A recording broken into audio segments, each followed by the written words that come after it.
About time England won a World Cup, innit? You are watching and listening to Chris and Leicester Till I Die TV.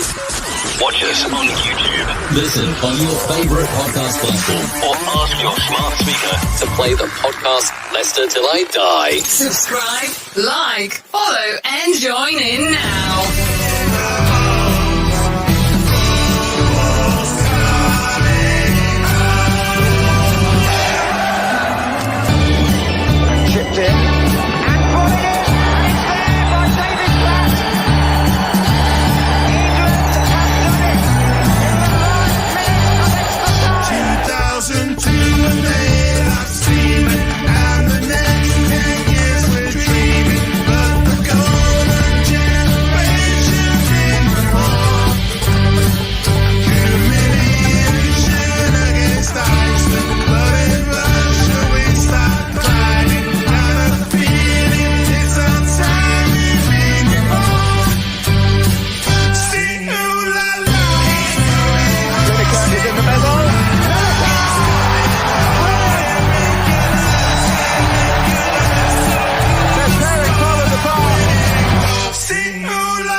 You're watching Leicester Till I Die TV. And it's live.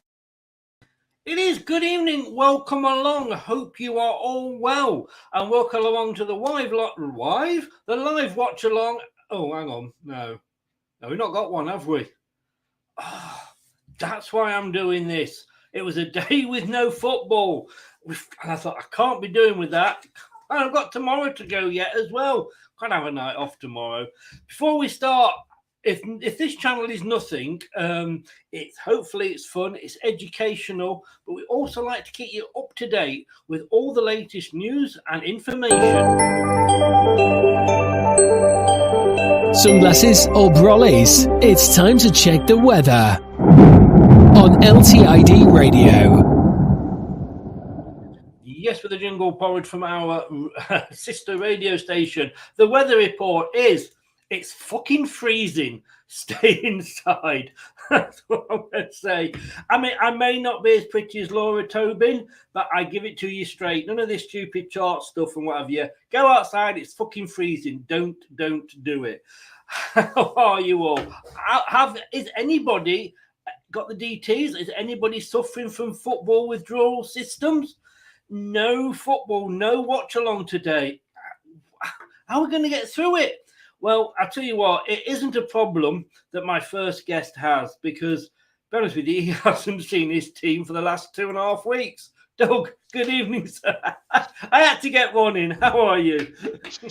Good evening, sir. I'm good. How are you? And I hope everyone's not had withdrawal symptoms, but obviously no football for 2 days at least. Yes. Well, of course, it's been going on for that long that I'd forgotten how to go outside. And when I did, and that's why we were a bit late, I went and met my son. My son came in and went down to the local. It was bloody freezing. I tell you what, outside it was just full of brass monkeys sewing the balls back on. That's how cold it was. Talking about people sewing the balls back on, here he is.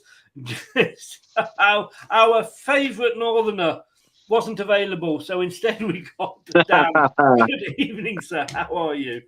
Good evening, Laura Toby Carvery over there. Yes, indeed. Like I say, I'm not as beautiful, but I like to think, give it to you straight. No, thanks for having me, Chris. Really appreciate it. No, it's great to have you on. Great to have you on. And missing the football?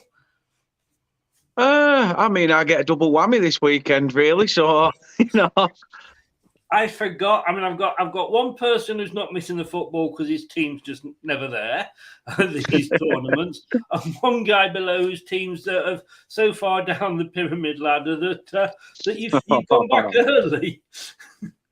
Well, what can I say? They're missing the pizzazz of Burnley in the Championship, so they needed to bring it back earlier. What the bizarre? What Jazz? You don't do that, do you? What's that? Jazzling anybody? No. I do have. Well, I'm not sure. I thought, what can I wear that is suitable for both of you? And I thought, well, one of you's a Burnley fan and one of you's a Scottish fan, so I'd wear my laugh my arse off top for you both. I think that's the end of the show. Thank you very much. Goodbye, everybody. Thank you for coming. But we are going to look back at our so-called predictions, and I use the word very, very loosely. But in fairness, God. it probably is. Is that milk? It looks like a sample you're drinking there, Dan. Either way, I feel good enough to play for Accrington Stanley. Well, somebody has to. Exactly.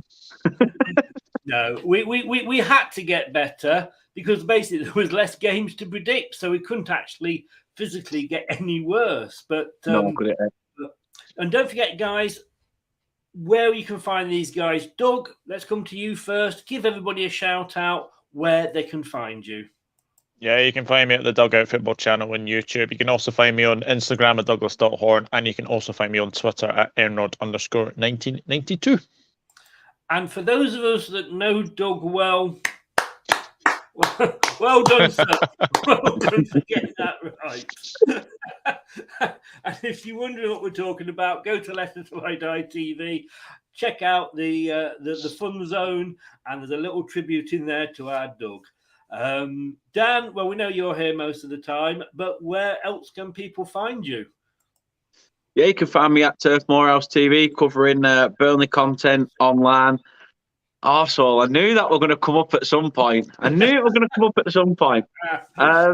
yes, you can find us at Turf Moorhouse TV. We do cover a lot of Burnley stuff, but we are also venturing out into further sports as well. So please do come along for the ride. And we're on all socials. I'm a social media whore. Take me as you please. Most people do. I've got to be honest with you.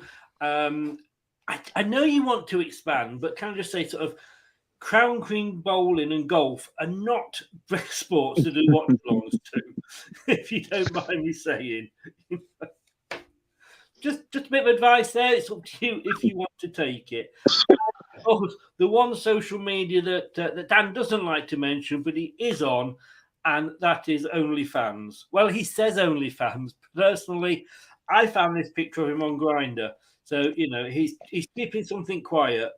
But for those of you that have had enough of football, and I know sort of some clubs are going back. And I can't believe you found it on Grindr. I was resting it on an orbital sander. You couldn't tell with that stomach, could you? But what I'm going to say was, if you have had enough of football, and by then we're all going to be back from the World Cup, come back. And I say, joking aside from earlier, I think it's stupid that the Championship clubs are starting again early, because there are a lot of clubs or teams that use those players. But 21st of December, we're going to have a break. We are going to have the big fat Christmas quiz. I can't get my teeth in to say that. And there we are, Dan posing magnificently for us to say, as Peter Kay says, he has got a veranda above the toy shop there. Yeah. Toy shop shut, there's no toys in there, not to play with. Your kaleidoscope's empty, is it?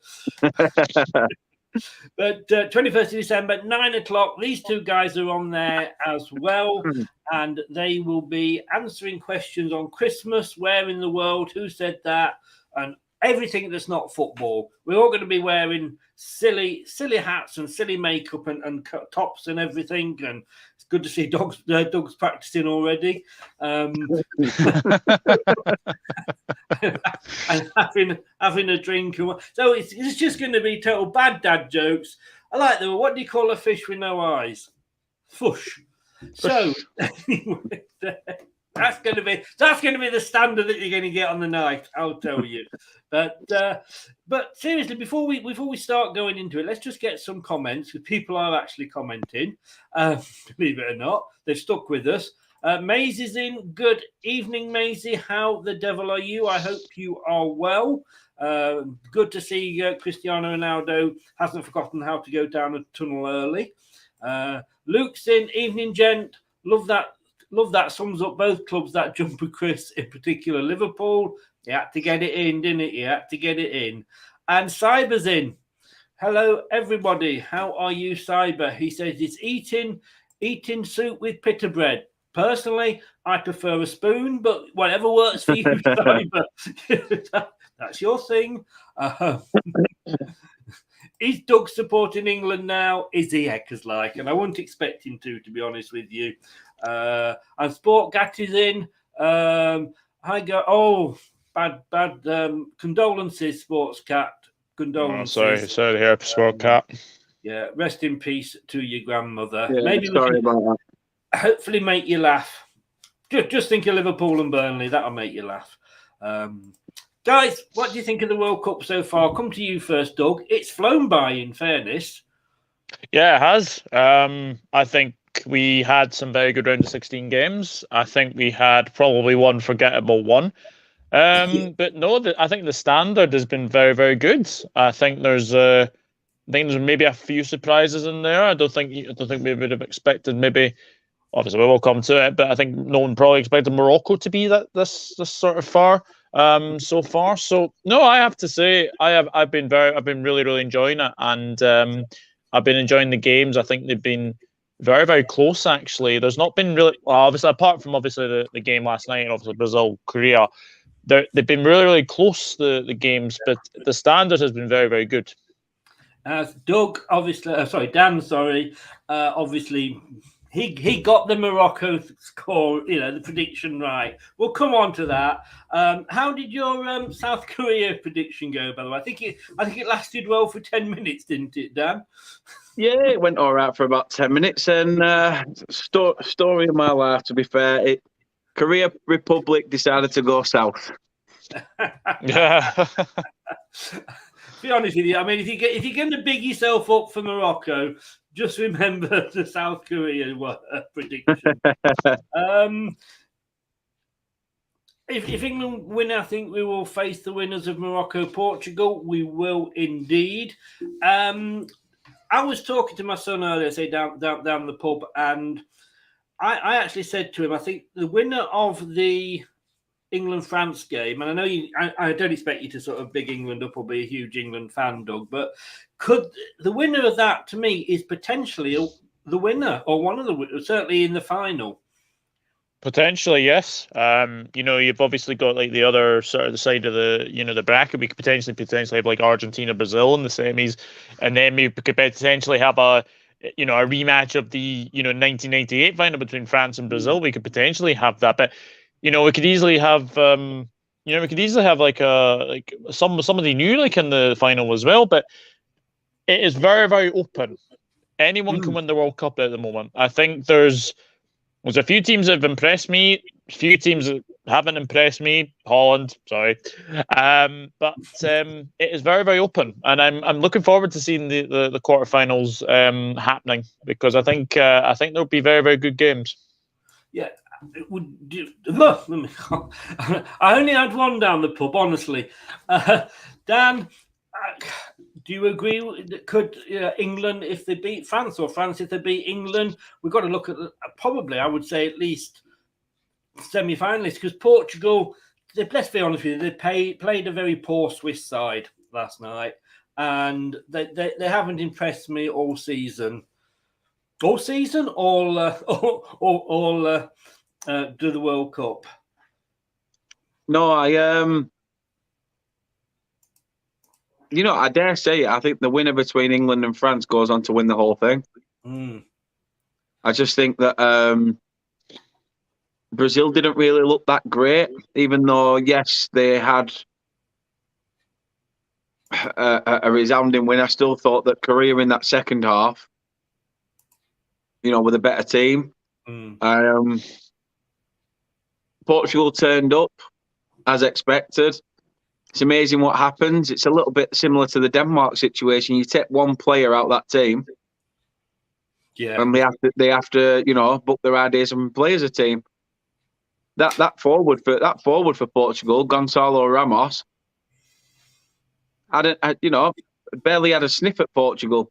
Comes on and score, gets 3 and 3. Yes, yeah. I mean, Doug, there's a lot of teams that I can say haven't impressed me at all so far. You mentioned the Netherlands. I think Croatia are probably the luckiest team still in the tournament to still be in the tournament. And of course, we look at penalties. I mean, let's never criticise England taking penalties again. Some of the, I mean, Japan's penalties were just as really, really bad, but the Spain ones were horrendous.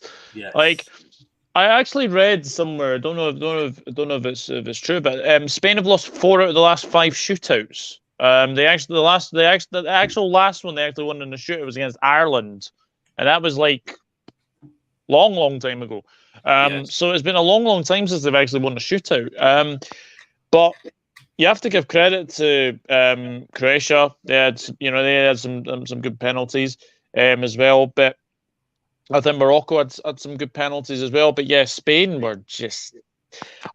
I haven't been impressed with Spain, and as you very, very well know, that 7-0 against Costa Rica was a big fluke.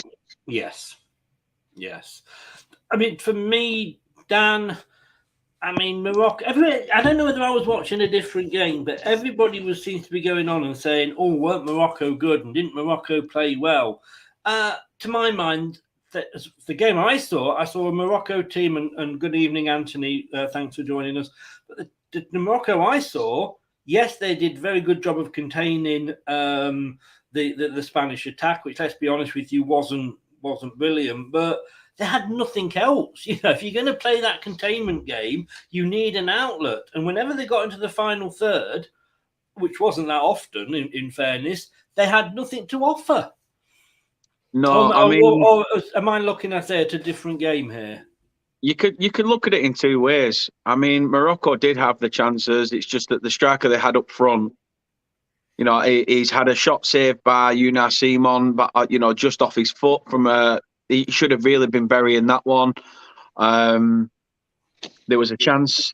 There was a chance in the first half as well. I think that came quite close across the face of goal, or just a missed stretched out leg.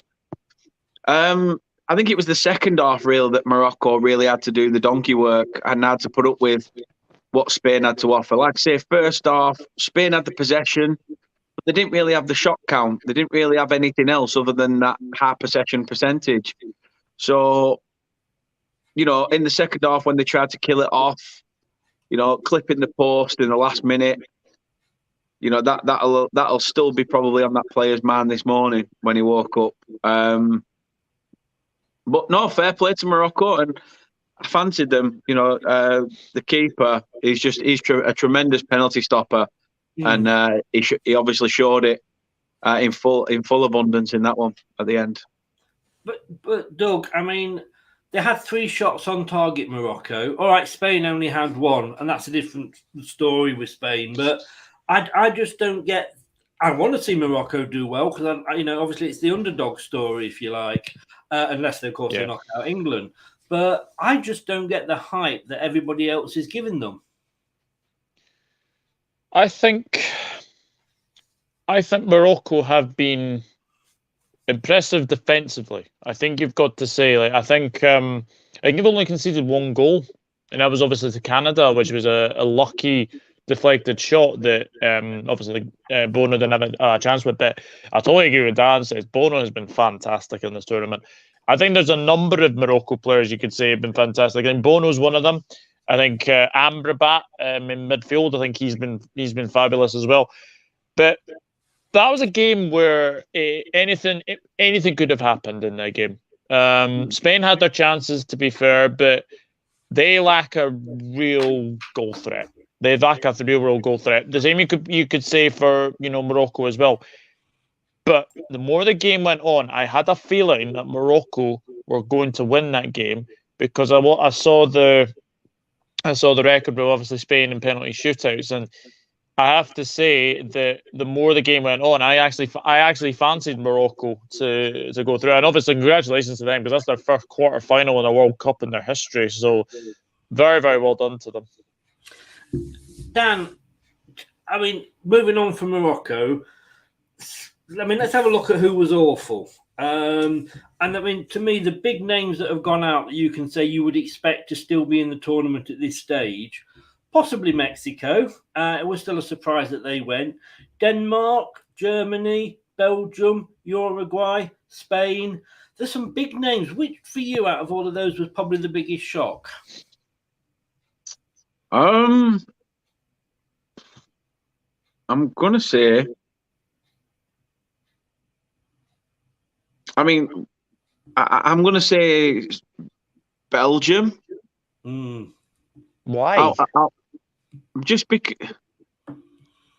on the basis of this was last chance saloon for them. It was either between them or Denmark. I think a lot of people expected a lot better of Denmark. For me, Belgium, it was like I say, last chance saloon for them to do anything. Germany are in a transition period. So I can understand why they didn't really make the cut in the end. Spain, however, they managed to get through. Didn't really, turn up when it mattered.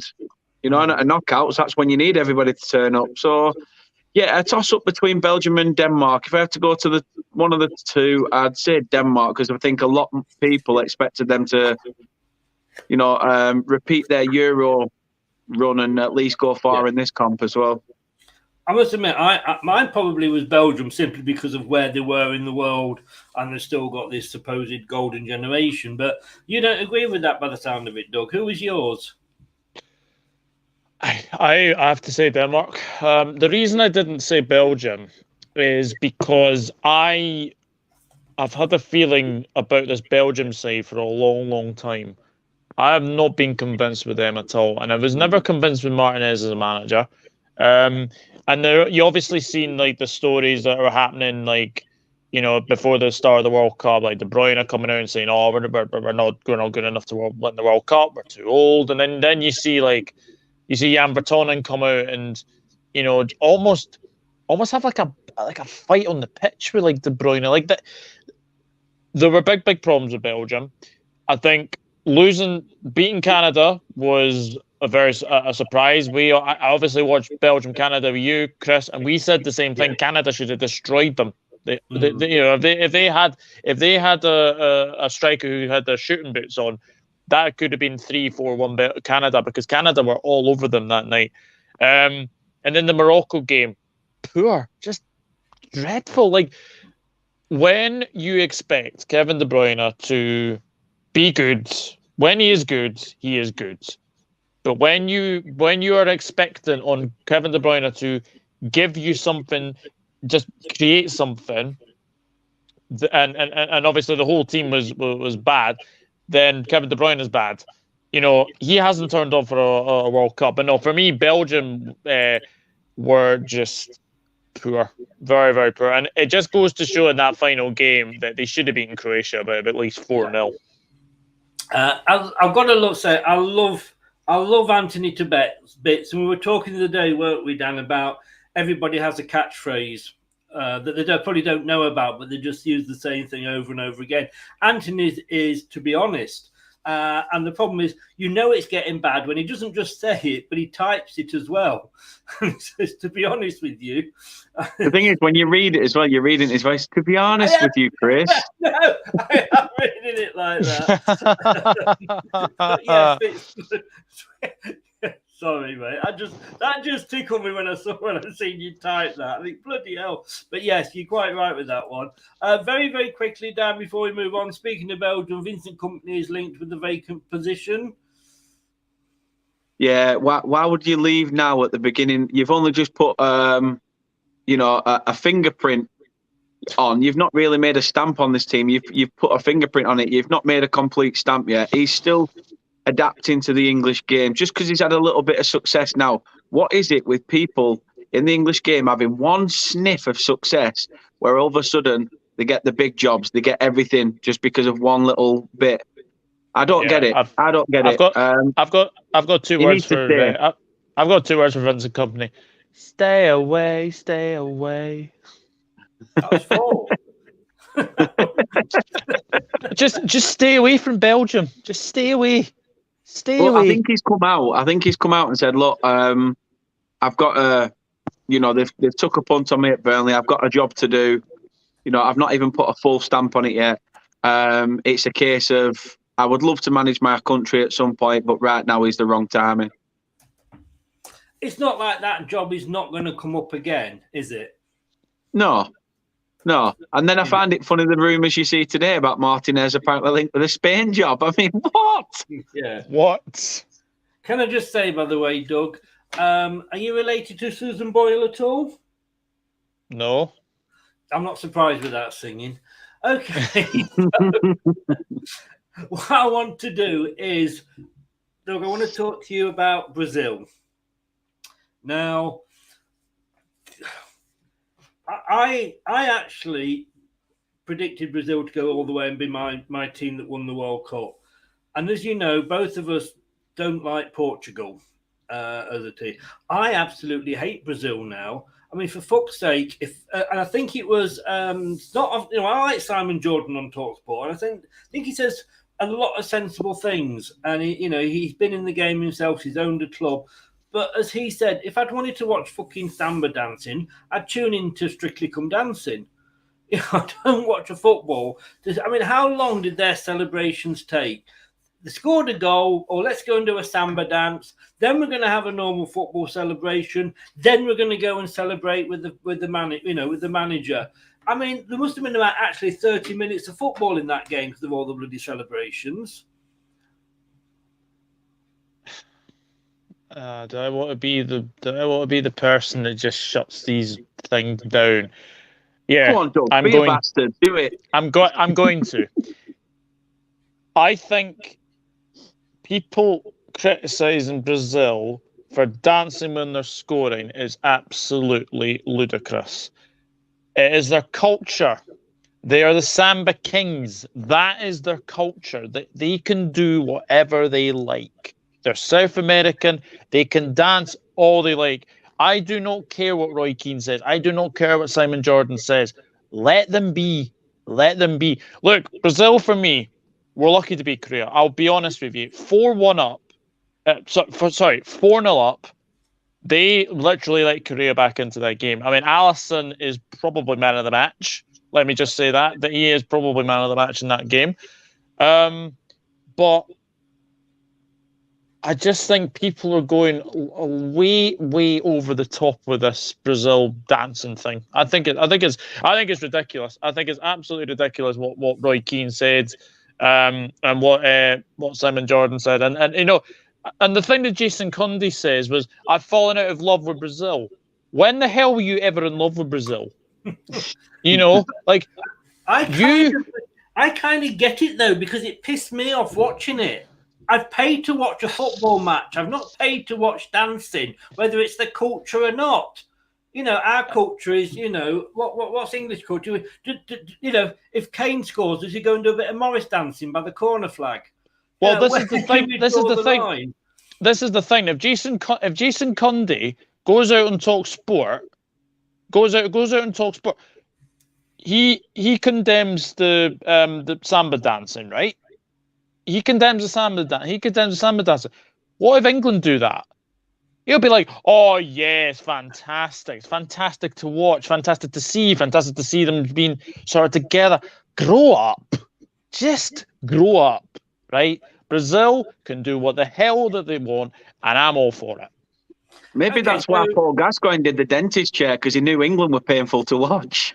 Yeah, but when he did the dentist chair, he then didn't go and have another celebration after that, and then he didn't then go and have a celebration with the manager. I mean, I pay to watch a game of football. I don't pay to watch just celebrations all the time. And Dan, that's the annoying thing. Do the dancing if that's your celebration. Do whatever celebration you want. They're entertaining. They're there to make you laugh when people are hooking fish and all that. And like you say, the dentist chair. But why do that, then a normal celebration? It's almost like being totally disrespectful. And I have literally lost so much respect for Brazil because it's like just rubbing it in the noses of Korea. I get the do's and don'ts. For me, to quote Cundy, I sort of have not really looked at Brazil the same since they've not had that Roberto Carlos, Cafu, Ronaldinho, original R9. But I've only sort of looked at it as that because they had those big players. Right now, I think they've just got a team full of players that have egos, one or two of them. And that's one of the things that infuriates me, not the dancing side of it. The dancing, I can like Doug says, I get it. It's what they do. It's part of their culture. They've never done that many, but they've never done that many celebrations before. I mean, literally, you had 12 celebrations in that match. And if I bought a ticket, I'd bought a ticket to watch football. Now, it's bad enough with players, and we know, I mean, again, not only now are they doing that, but they're cheating as well because they're going for penalties that they didn't, deserve. And I thought you would never have got Pele doing that. This is supposedly the best football team in the world, and Richarlison is throwing himself to the floor when he's not even touched. Well, that's another pet hate. That's another pet hate why I don't like Brazil, because they drop like a sack of shit, and that's been going on since, the Rivaldo incident.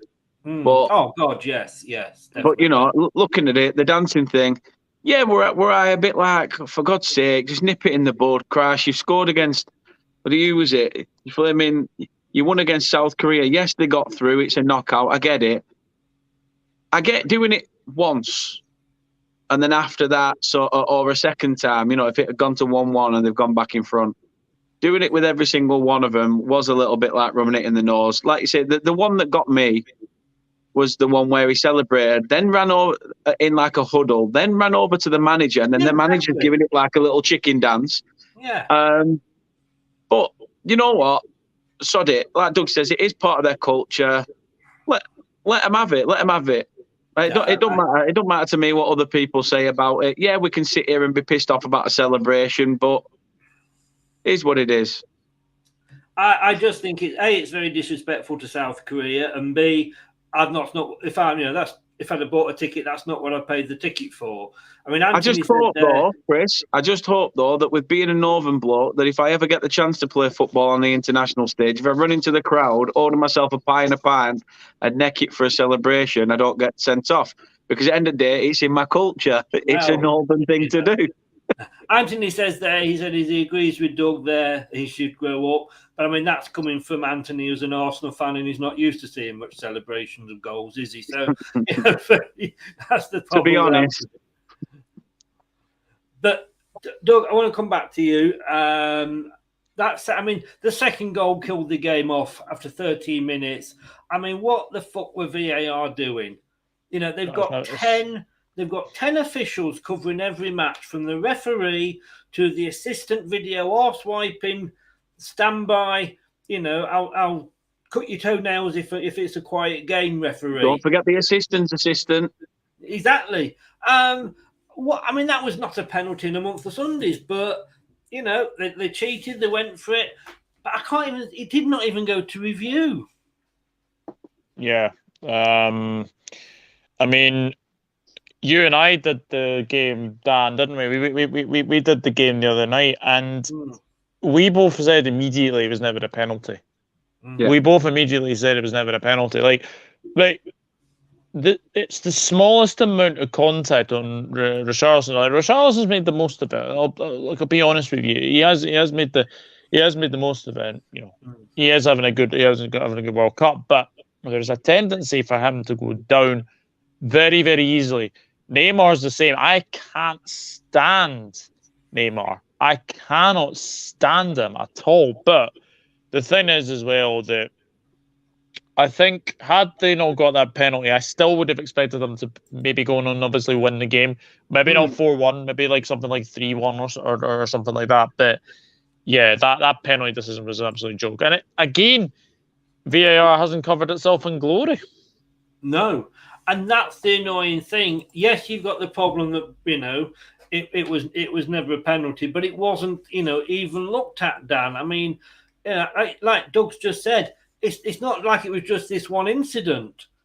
We've moaned about VAR in the Premier League, but it's been awful at this World Cup. But it was so good at the women's Euros.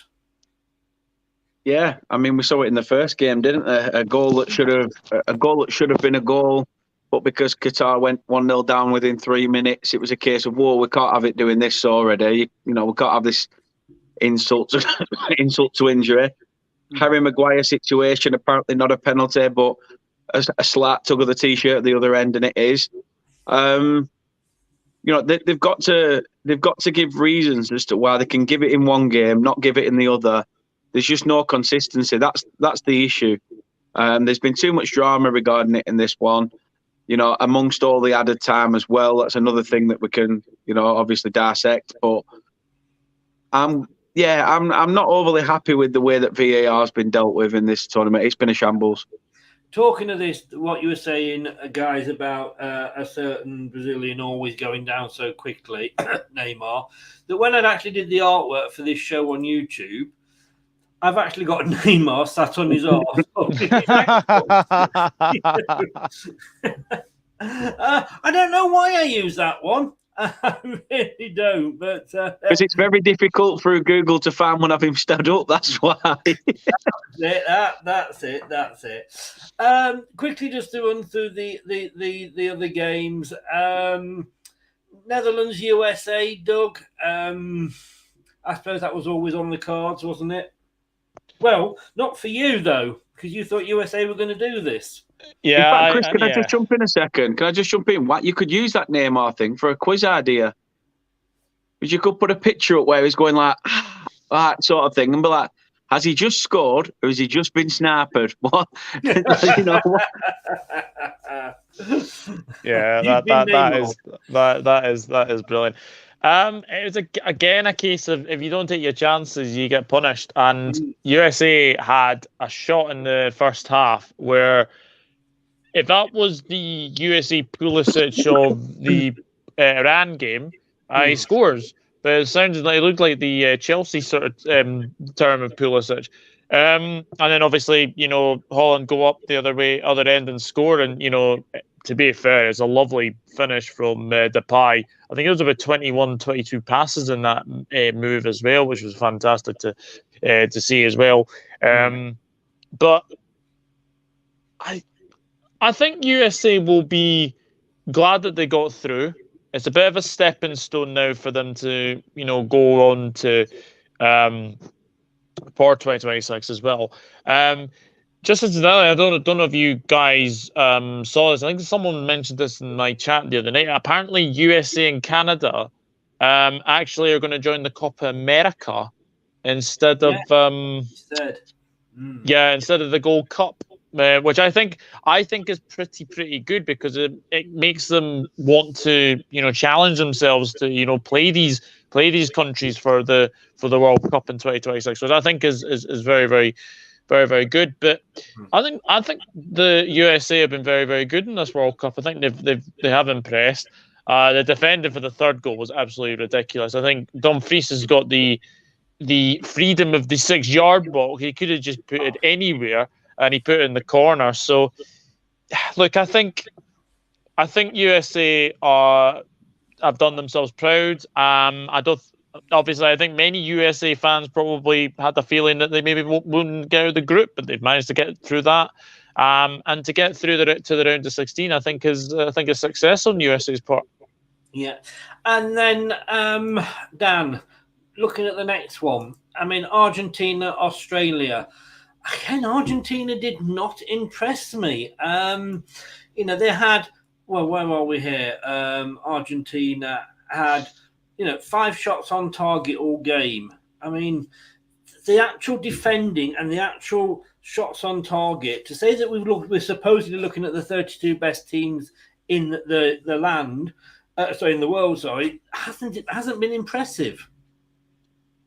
No, and I was really, really rooting for Australia to get back into that with that late goal that they got in the 77th minute. I thought they've given themselves a little shot in the dark with it because they did look like they were getting on top towards that back end of the game, but it was just too little too late for them. Like I say, Argentina, I mean, a goal in each half for them. You know, that's another reason why it doesn't fill me with confidence that Argentina are going to go all the way if they couldn't really put Australia to the sword. But, you know, they've got through. It's all about, similar with Portugal and Ronaldo, Argentina it's all about Messi, isn't it? And what he can do. Yeah. Doug, let's ask you about France-Poland. Were France that impressive, or were Poland just bloody awful? To be honest, I think Poland did well to contain France for about 43 minutes. And then obviously Giroud gets the opening goal. But actually, Poland did have their chances in this game. They were unlucky, and then it kind of turned into sort of the Mbappe show. I mean, 2 fantastic goals, yeah, it has to be said as well. But again, I thought Poland were much better from the game against Argentina, because we watched that game and Poland were dreadful in that game against Argentina. But this game, I thought they were a lot better. I thought they were much more solid. It's just they kind of tired out in the end. But obviously Lewandowski got the penalty at the end to get another goal for Poland. And I think Poland have surprised themselves, really. I think that they would have been surprised to get through the round of 16, and that was their first time since 1986 as well. So fair play to them. But yeah, I think France. I think they're now getting into a gear or two now for France, I think. I'm not sure what's happening as to regard Mbappe. I mean, I had him down to finish, with the golden boot, and he's topping that at the moment. But there are a lot of rumours going around that he's not training at the moment. No. I think obviously we're seeing a lot of key players missing out at the moment. If the rumours are true and he's missing, it's great. But how many times have we seen teams say that a player's not ready and then they announce that starting 11 and he's there? Exactly. That's another thing that's peed me off in the build-up to our match against France this weekend, that the questions evolving about, how do you plan to contain Mbappe? Is Mbappe going to get the better of your defence? It's like, no, Don't tell Ravi that, because Ravi was asking how do England stop France on the counter. Well, the thing is, like I say, I go back to Kyle Walker's interview today, and he said, look, my job as a right back will be to stop Mbappe getting past me. He said, can we stop talking about how we do that? It's going to be my job to contain him and do everything. I am here as an Englishman to put my body on the line to help my nation win a World Cup. You really think I'm just going to allow Mbappe through? And you know what? It was fair enough to him. He was basically just shutting them down, as if to say, look, I want to win the World Cup just as much as Mbappe wants to win it with France. Yeah. And I'll do everything in my power to stop it, which is great. It's great to hear, because until Saturday when he gets torn a new arsehole. But, we'll see. We'll see. As I say, let them keep talking about this one-man show while we just sit there riding the game through as underdogs. Yeah. Stick with you, Dan, for the next game. England. I mean, again, it surprised us. I mean, Doug said they were going to be the toughest game. I thought Senegal were going to give us a harder game. But again, we only actually had 4 attempts on target for the whole game. It's like, and only 8 for the game anyway. But I suppose at the end of the day, of those 4, we put 3 in the net. But I thought we looked quite impressive overall. Yeah, I think we did once we finally got that first goal. For me, the game changed. The game changed big time when Senegal came forward, and I think it's Dia that had a shot that stung the hands of Jordan Pickford. From that point, I think that's when we realised, hold on a minute, we can't take these two lightly. Let's up it a notch. And just before half time, we managed to do that with 2 goals. By that point, I think if we'd have gone in at 1-0, Senegal would have come out all guns blazing second half. But to get that second one right on the stroke of half time, the last kick of the half, really sucker punched them. And then when we got the third, it was just good night Vienna. Yes, yeah. I mean, looking at sort of the next round, well, we're going to be predicting later on, but there's some good games in there. I mean, Netherlands, Argentina, and then Croatia, Brazil, possibly offering up the juiciness of a Argentina-Brazil semi-final. And then on the other side, Doug, England, France, Morocco. You've probably got to say Portugal are going to probably end Morocco's dream, but either England or France up against Portugal, that's 2 very strong semi-finals. Yeah, 100%. It's I think, look, if Morocco managed to beat Portugal, I think we'll all be pretty happy, won't we? Because obviously Ronaldo will be in tears. Portugal go home. Yeah, look, I think Morocco have done really, really well to get this far. I mean, I don't think Portugal will beat Morocco 6-0. I don't think they'll beat them anything like that. Because I think they've been very, very solid. I think that's either a 1 goal or maybe a 2-1 or something. But I'm very much looking forward to that one. And obviously we'll obviously get towards Netherlands, Argentina is a repeat of the 2014 game where I think Argentina won on pens, I think, if I remember rightly. So it's not too bad. It's not too bad. And Croatia, Brazil, that'll be a good game as well. It will indeed. Well, let's have a look how we got on with these predictions. I'm afraid we have to, guys. I'm sorry, as much as I wouldn't want to. We have so after the group stage. Doug, you had 12 points. Dan, you had 12 points. And just say that it's so difficult not to look smug at this point.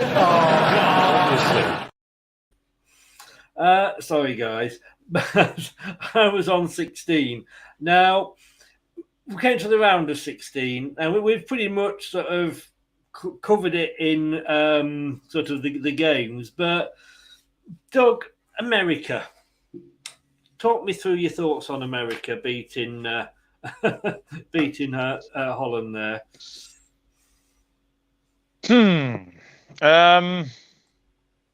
I don't know. I honestly haven't been impressed with Holland.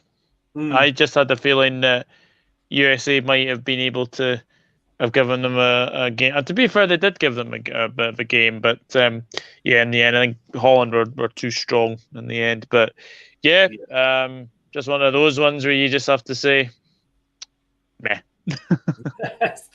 And Dan, the next 3, we all went Argentina, we all went France, we all went England. Even the Scotsman went England.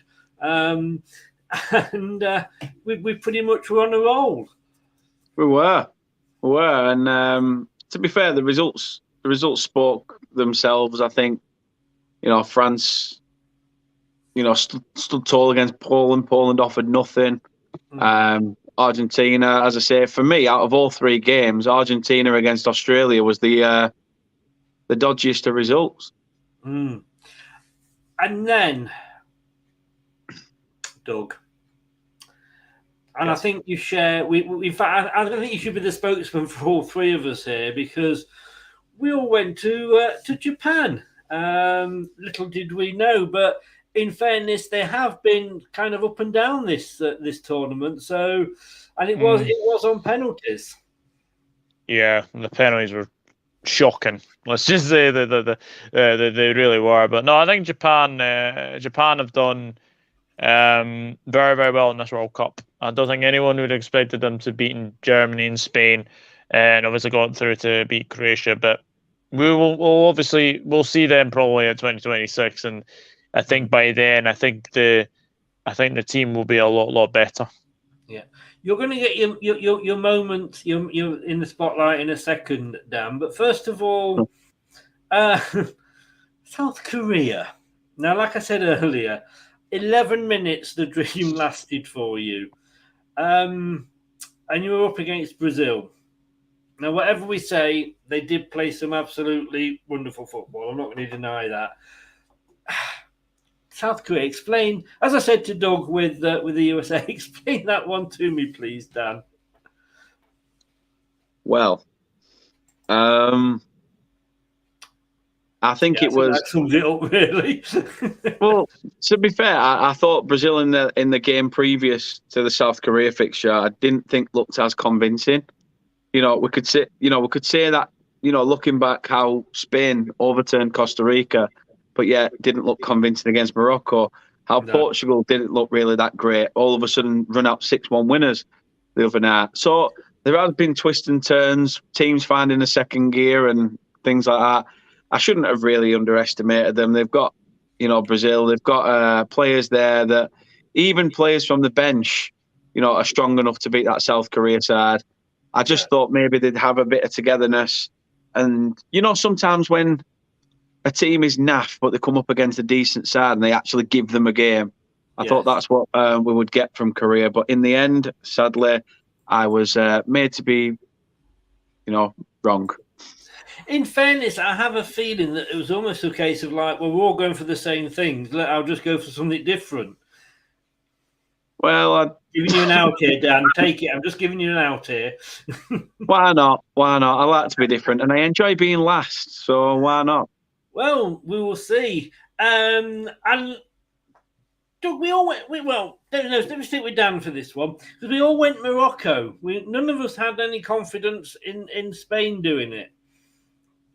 No. I said Morocco since beginning of the tournament. I said watch out for Morocco, and I'm glad to be proven right. Whether they'll make it through against Portugal will be a test in itself. But I'm glad that we all went for Morocco because they are not bad at all and very underrated.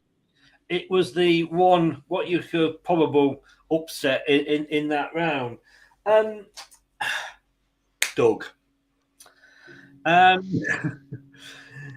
you and me both. Yeah. And Dan can sit there for the next couple of minutes and just look smug because he went for Portugal. Sorry, it's hard to not look smug from this point. What were we thinking, Doug? I just think it was probably one thing that we kind of wanted Portugal to go out, and I think we just kind of had a feeling of, well, fuck it, let's go for Switzerland. Yes. It was tactics when I went for South Korea, knowing full well, we're going to have to put an upset in somewhere. Yeah, I know. Yeah. Well, neither of us went with our upsets never came off. That was the thing. And not so much a big plus there, Doug, but more of a huge minus. Yeah. Thank you. I thought I'd get the joke in before you did. So that was how we did. Some of us got it drastically wrong. Some of us were closer than others. So if you remember, the score before was 16 to me, 12 to Doug, 12 to Dan. And the score is now... Are we ready for this? I think I'm on 17, I think. I've worked it out. Have I got... We'll have this music, and this is as good as it's going to get. And there we are, ladies and gentlefolk. 22, 17, and 18. Dan? Sorry, Chris, let me just get another tissue. I'm going to have a nosebleed. I've never been that high in a prediction show before. Oh, dear. Well, this is redemption for Doug now because, Doug, this is where you can pull yourself back into this now. We've only got 4 games to predict. Surely we've got to get some of these right, Doug. Yeah, hopefully. Okay. I will start because I was accused, shall I say, last time because I was going last of jumping on everybody else's bandwagon. I don't know when I'm ahead how that's possible. But anyway, I will go first to make it fair. I think this is going to be a juicy tie, and obviously, Doug, you are covering this for me on Friday night. Certainly am. I will be on a freezing coach somewhere between here and probably stuck because some stupid idiot stuck his hand to the M25. With any luck, we'll just run over them. It'll be too dark; we won't see them. I'm struggling with this one because I don't like Argentina, but I want Messi to do well because his last one. I just want him to go further than Ronaldo. If he doesn't win it, I don't care. But I still just want him to go further than Ronaldo because he's such a big dick. But I think he's going to be Argentina for me. I have to be honest with you. Doug. Yep. Same for you? Yes, I'm going to go Argentina. I think it's going to be a very, very close one. I think that Argentina have got slightly better forwards. I've got to be honest. I think Cody Gakpo has a very, very good tournament for Holland, but I think Holland, this is their biggest test for me. This is their biggest test to get past an Argentina, and I think what could potentially happen is I think it could go all the way, and I think it could go to penalties, and I think Argentina will be victorious again. Now then, Dan. Dan, are you going to make it a full house, or are you going to go for the European choice? I'm going to Spraken de Dutch. I mean, looking at the stats against Argentina, they've lost just one of their 9 meetings with Argentina in all competitions. That said, they've won 4 and drawn 4. So, the only loss they had was in the 1978 World Cup final. So I'm backing, as much as the Netherlands have got a youthful side. I just think Van Gaal's experience, especially against Argentina, will come to the forefront. However, Doug could be in with a shout with what he says, going all the way to pens, and just, it's the luck of the lottery at the end of the day. Yeah. People are doing the predictions in their chat, so carry on, guys. Torpe, good evening, sir. How the devil are you? Not seen you before. If you are new, do subscribe to the channel and smash those likes. And for these two guys as well, their details are in the description below on the YouTube channel. Dan, let's come to you first then. No, let's go to Doug first with this one. We'll do it that way. Doug, Croatia against Brazil. Yeah, I was actually very, very lucky to actually be at a Brazil-Croatia game before the 2018 World Cup. There was a game at Anfield between Brazil and Croatia. The Brazil won 2-0. And we were like in amongst both fans. We had Brazil fans by us and we had Croatia fans by us. So it was a friendly atmosphere, which was good. But I think Croatia, they're an aging side, and I can't see them getting past Brazil. I've got to go for Brazil. Indeed. Dan, who are you going? How did you see Brazil, Croatia? Yeah, I'm going to go for Brazil as well. When you look at it, Brazil have never lost in 4 previous meetings with Croatia in all comps. Croatia have lost 4 of their last 5 World Cup games against South American sides. I think you've got to favour the Brazilians.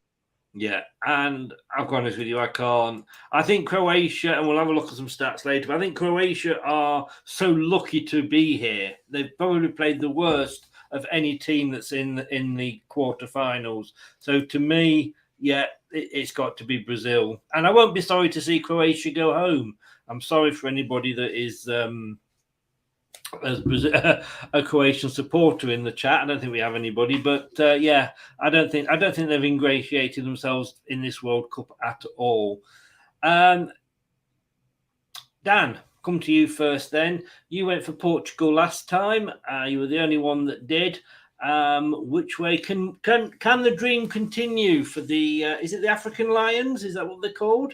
Atlas It is. Lions. Atlas Lions, That's it, yeah. This is the one where I'm sort of really on the fence with, especially after Portugal's result the other night. This will only be the third ever meeting between the two sides, and they've both got a win apiece. So it's bragging rights as well for whoever wins this one. Morocco could become the first African team to qualify for the semi-final of a World Cup as well. So they've got that sort of over their heads. But again, that said, I do think they will be over their head in this one. I think Portugal are going to be too strong. That performance the other night will have given them a big boost of confidence. And unfortunately, as much as I've backed Morocco to high heavens, it's going to be Portugal's night on the night. Doug? I hate Portugal. I absolutely hate them. I just want to see Ronaldo tears. I'm going Morocco. I think if Morocco get to the semis, I think that's probably where they're going to probably finish. But for me, they've had a fabulous run, and why not? I don't think they will be fazed by Portugal, and I think that if they do, they'll probably defend, but they'll get a couple of chances against. I think you get chances against Portugal, and I think if Morocco get them, I think they'll take them. So yeah, I'm going to go for a famous one for the Atlas Lions. Well, good on you for sticking your neck above the parapet there. Last time I thought that was a good idea and followed your example and went for Switzerland. It came back to bite me on the bum. So I've got to go with my heart would say Morocco, because like you, I don't like Portugal. Hats off to them though. Ramos, they played a really good game, and I think I did the watch along with Reese, and I was saying to him that, as much as I don't like Portugal, some of the goals were out of this world. So I have actually got to agree with Dan, and that doesn't happen very often either. But I'm sorry, Doug, but I can't go with you on this one. I can't go with you. Oops, but I have. For fuck's sake, it's all gone wrong, everybody. There we go. That's it. Now, I'm going to go very easy on this one. I'll go first on this one because I'm going to go England. I don't think France have really necessarily been tested that much.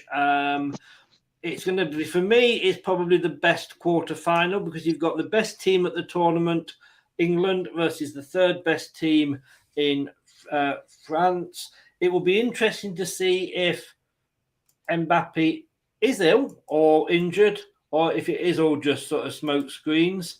But yeah, I think I think they always say the best tournament teams grow into the tournament. We've seen it so often with Germany, not recently, I will admit. And I just think England are growing into this. We had a great win against Iran. America, all right, it was 0-0, but they were the second best team in that group, and we didn't concede against them. Apart from those two goals against Iran, we haven't conceded a goal yet. We've put the African champions out. I just think it just looks very, very good for England. Whether it comes home or not is obviously another question. But I've got to pin my flags to England's pole. Are you joining me up that pole, Dan? Yeah, I've got to back my own nation. I have to. There's no other way of putting it. I know a lot of us have said before a ball's kicked that if England do get anywhere in this tournament, we should be very happy with the quarter-final stage, but France haven't looked the best. They haven't looked the greatest, really. And you catch them on the day, they're beatable. This third time we'll have played them in the World Cup, and we've got both, 2 wins behind them. Third time lucky, maybe, hopefully as well, to keep that run going. but we shall see. I just think we may be too strong for them on the day. Now, obviously, I'm going to come to the Scotsman last to predict England. I have a feeling I know which way. You mean this the is man who's going out on Saturday wearing a beret with a baguette under his arm? He is out on Saturday, so he's not covering the game. But, Doug, I'm sure you'll be listening in or checking your phone. And I know the answer you're going to give me won't be based just on the English-Scottish divide. And Ash is in, so we can keep it politically free. He was having a real go at Reese the other day about Scottish nationalism, and we nearly had a question time rather than a watch-along. But which way do you see this going?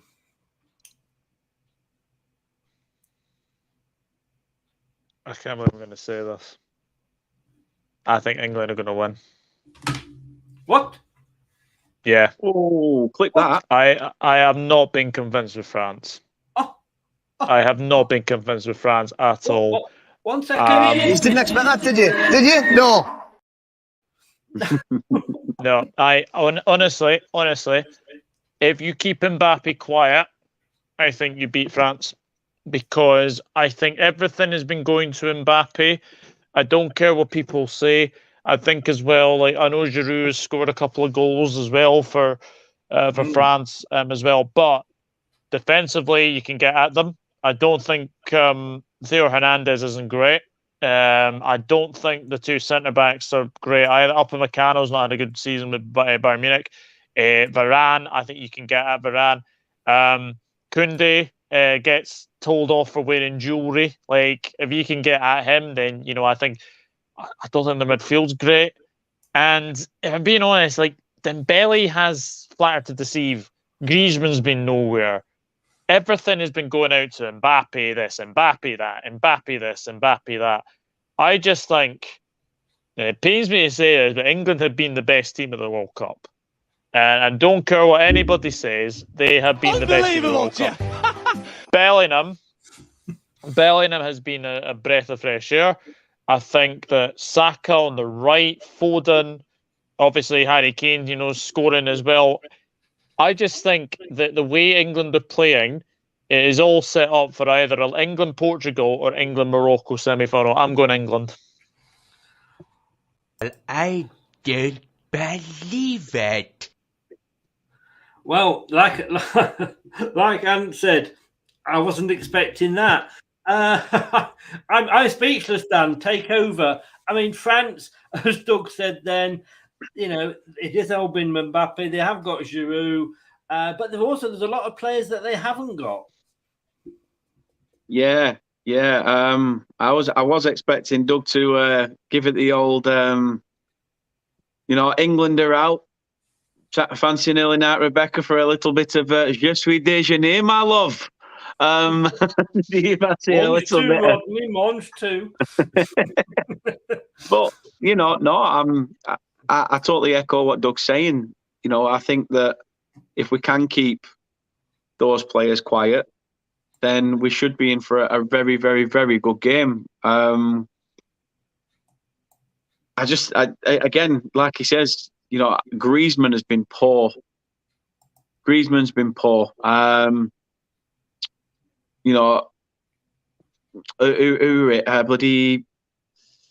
Giroud.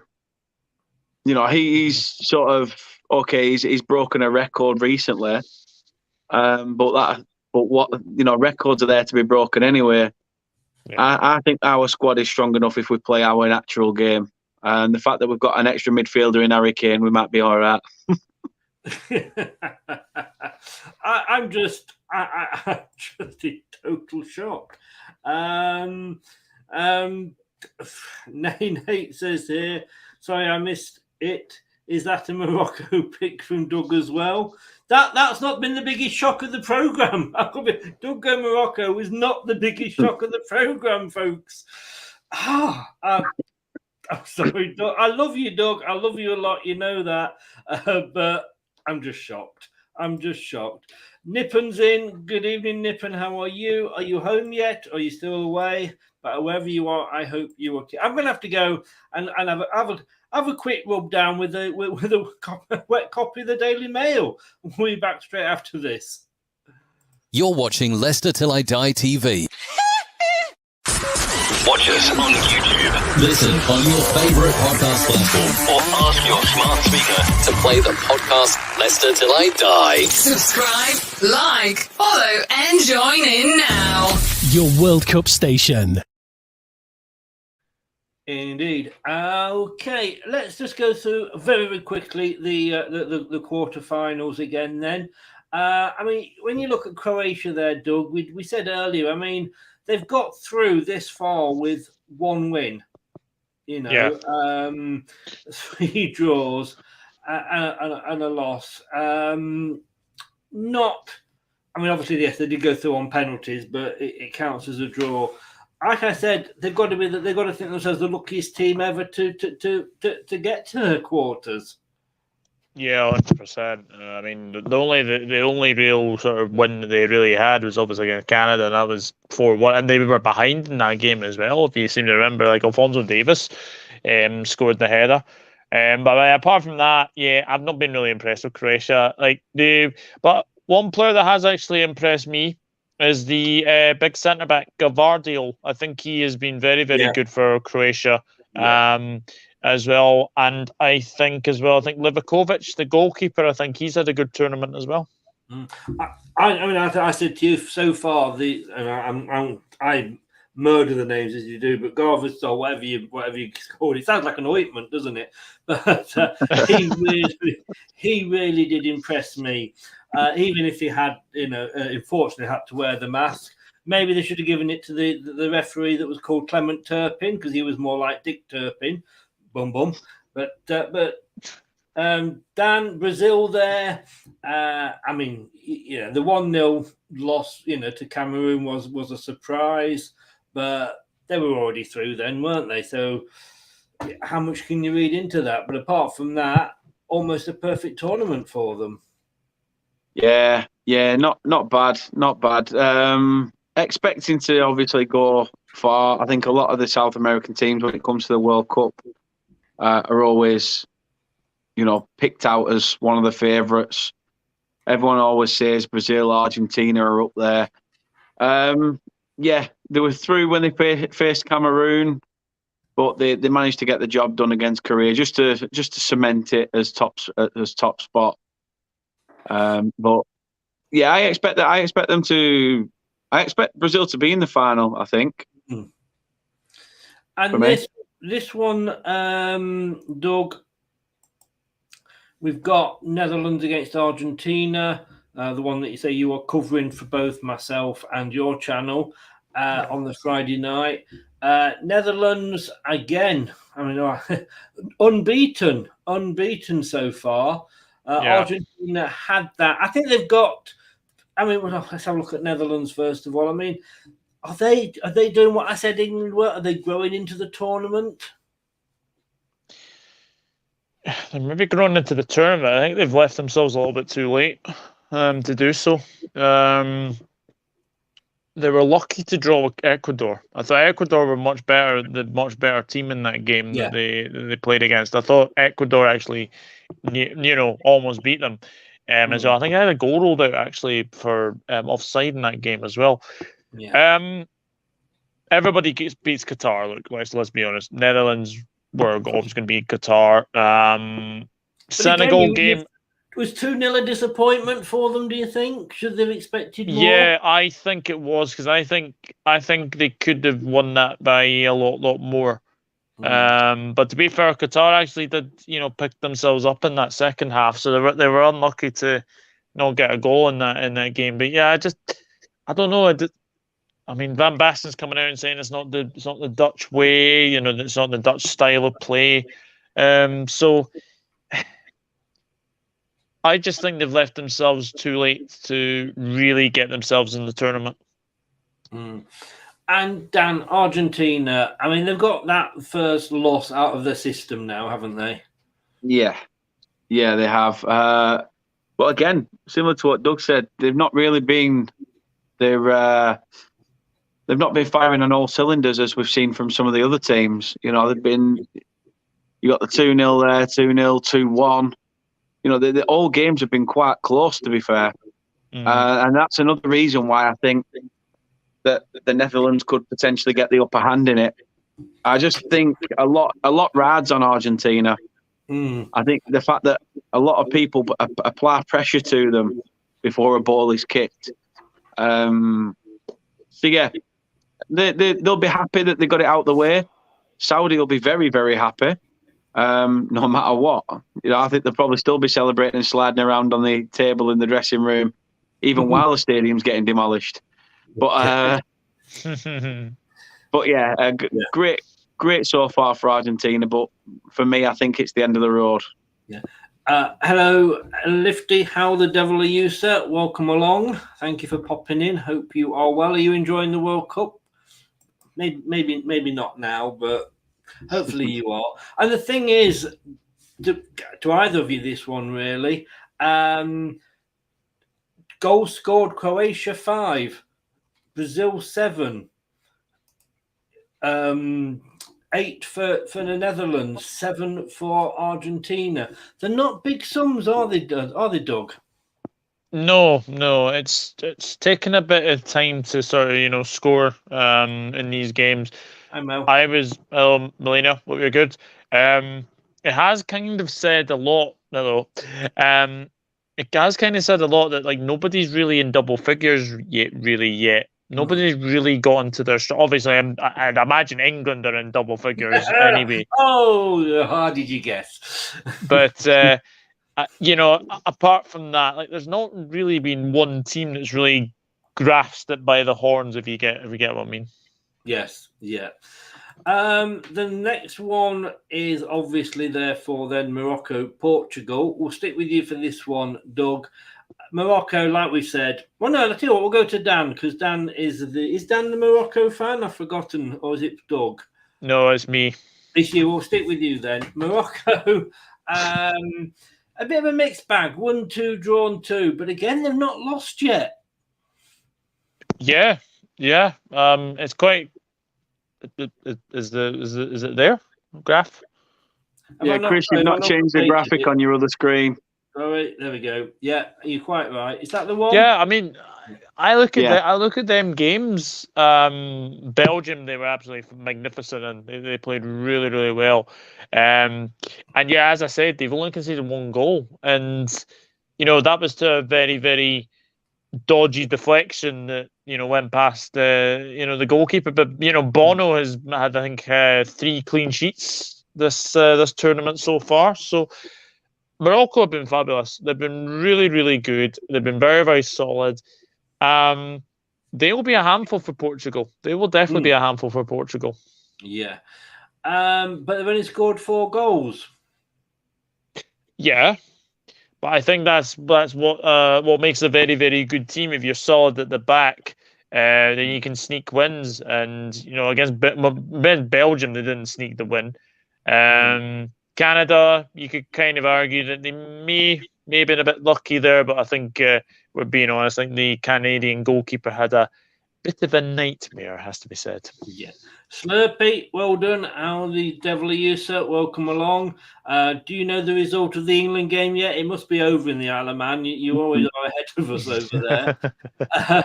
Dan, Portugal. 17 goals scored. They know how to find the back of the net. Obviously, a lot of those did come against Switzerland. But again, in there, they managed to lose to the Korea Republic. Yeah. I mean, sometimes you come up against a team, you sort of underestimate them. And Doug's got a point. Morocco could get something out of this. I had to laugh at what Doug said there, that they're a good side. Tactically, they've got it right. They don't score many, but when they do, they vital goals. And it's a good style of play. But when Burnley nick a shitty 1-0, it's get out the Premier League. I'm just throwing it out there.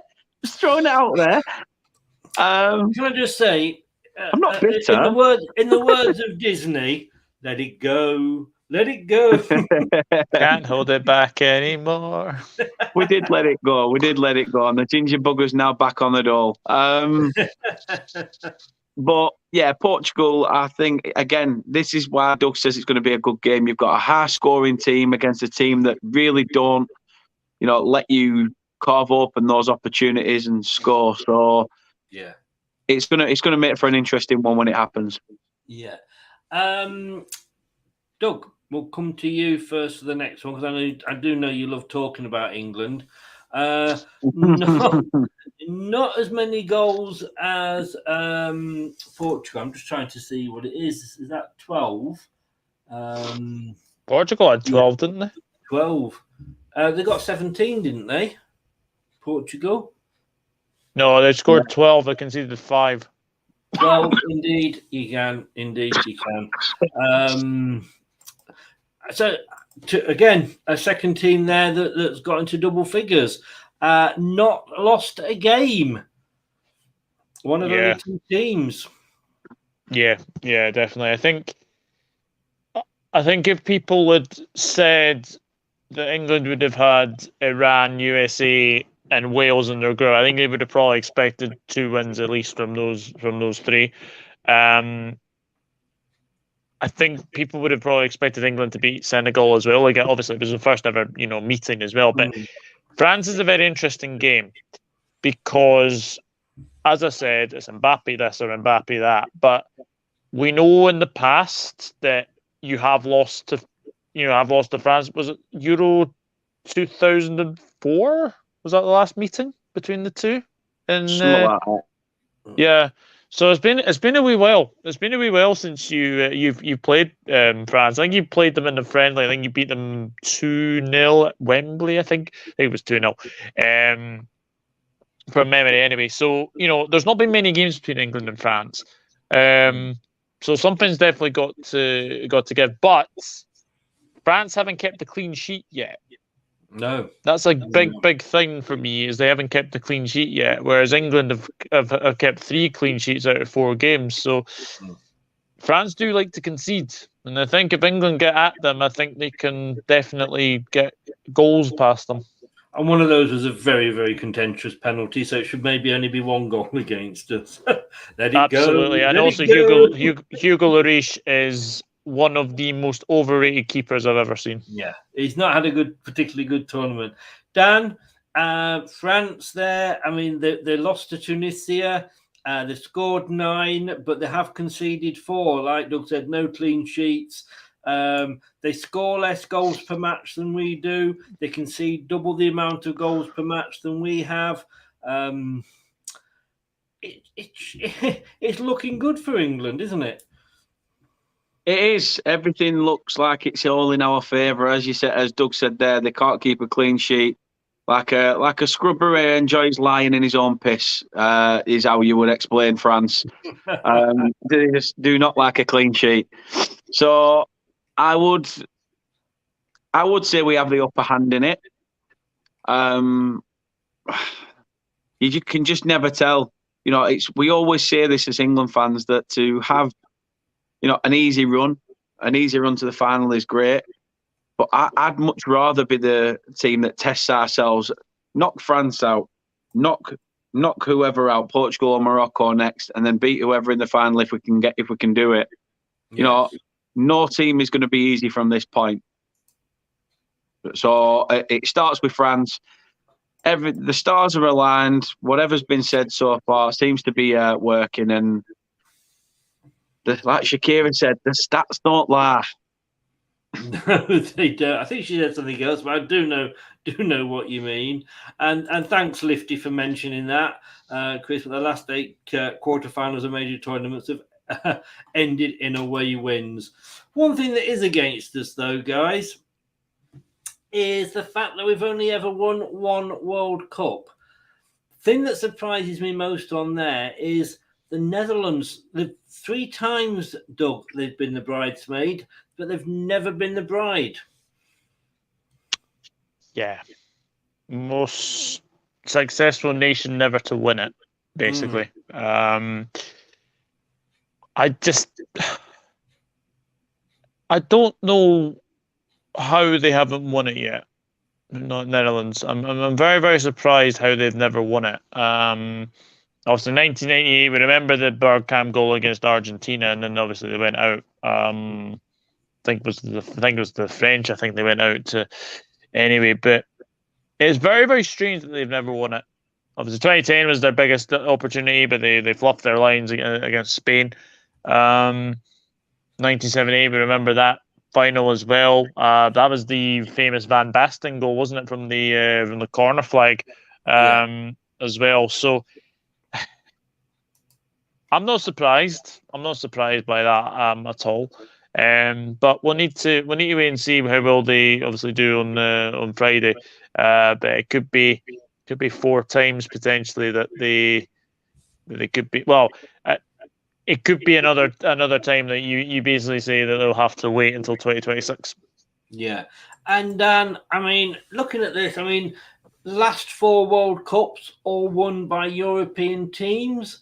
In fact, if you go back as to the last, let's have a look here: 1, 2, 3, 4, 5, 6, 7, 8, 9.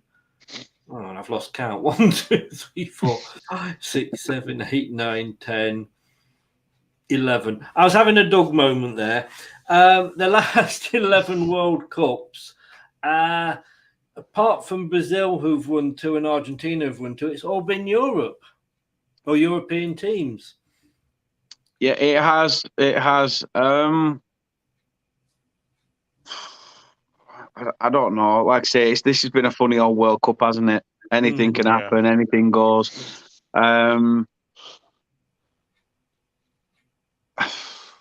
I don't really know what I could add to what you said there, Chris. You know, it's written there for everyone to see.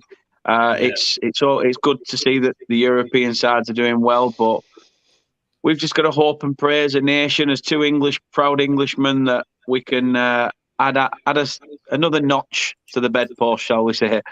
Yes. I don't know, Sue, you've got that many notches. Your bed's falling to bits, mate. It's like cat's cradle when I lie on it. Moving on very quickly, and I don't know if you're still in the chat, Miss Melina.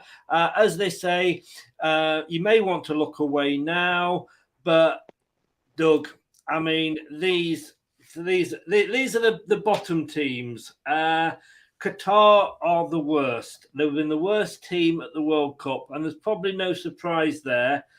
Canada, could you say they were unlucky to be 31st? Very unlucky, because they should have destroyed Belgium. But Dan, I mean, if only Mike was in with us today. Wales, 3rd worst team at the World Cup. Their success story was all built on qualifying. Anything from that point was a bonus. They've got to take spirit from it. Don't get me wrong. They've, like a lot of Welsh fans have said, they've got to take the positives out of the negatives. You know, that they did have a chance to qualify. They took it down to the last game. You know, that's a positive to look at. The first time they qualified in 60 odd years, there's grandkids that have sat with their grandparents and been able to tell the tale about they've seen Wales playing a World Cup now. You know, there's things regards to that you can't take away from Welsh fans. As much as we can sit here and rip the piss, I just think entitled to do, which we are entitled to. Oh yeah, I just think that they've got every right to be there. But I agree with Doug. I'd probably swap Wales and Canada around. Yeah. I think it's safe to say that well done to Qatar Airways for driving Wales carefully to Qatar. Oh, had he got that right, actually, I would have given him a point. But yes, Doug. What can I say? I put that up there for Anthony. He said, if England win it, I'll wear a mankini on downstream after the World Cup. Fact. See Dan laughing. Tell you what, I'm going to say that it's up there now. I've highlighted it. It's going to happen. It's going to happen. So you better go out there and get your mankini ready. Not on my fucking stream, it's not. Yeah, you don't want to lose any viewers, do you? Yeah. Doug, Belgium, the 21st worst team, and Denmark, the 28th. Yeah. There's not much I can say. I mean, Belgium were a big pile of shite, really. They really were. To be honest, Poland was shite. Costa Rica managed to get a win from somewhere against Japan. Serbia were pretty shite. Denmark was shite. Wales, Canada, and Qatar shite. Yeah, basically all I've got to say is that Shite. shite. I mean, I mean, for me, what when your team is sort of made up of quite a few Nottingham Forest players, as in Wales, you'd expect to be that end of the table, wouldn't you? Got to get that one in there for Luke. Got to get that one. Yeah, in it's a shame they didn't pull up any trees. Because it's against Nottingham Forest, I like that. I like that one. I do like that one. Okay, I mean, Australia 11th. I mean, Australia more successful in this World Cup than Spain, Germany, and Uruguay, or Uruguay, whichever way you want to look at it. God. No, I mean, Australia, fair play to them. Fair play to them. Came here, give it a go. Do you want to know something? I'm very surprised Switzerland actually managed to play any games at this World Cup because their flag there, every player was injured.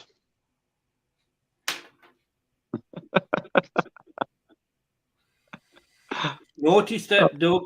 Naughty step.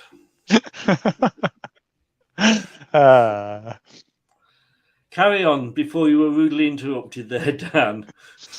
No, by some insane, jokester. Carry on. Australia should be very happy with that position especially in this statistical table. Done pretty well. Both some really good sides there, like you said. The USA punched above their weight. They qualified, and yet Australia still, sit above the US. Spain even went one further than the Aussies and are still down there, which just goes to show how good Australia performed on in terms of the performance levels, not just the scorelines. Yeah. But, I mean, just talking about Switzerland back there, Doug, I think they're the only country or one of the only countries in the world that doesn't have an army. Yeah. I believe so. But you know the best place to keep armies? Up your sleeves. Anyway. He started it, not me. He started it, Dan. If he hadn't done one, I would have kept quiet. We nearly got through a whole show. All right, just for that, Doug. England, best team in the World Cup so far. Where do you keep a Swiss army? Sorry? Where do you keep a Swiss army? Go on. In the North drawer. Swiss Army knife, Chris. Do you get it?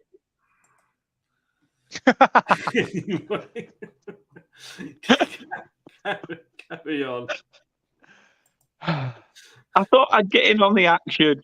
Yeah, but it wasn't even a joke, was it?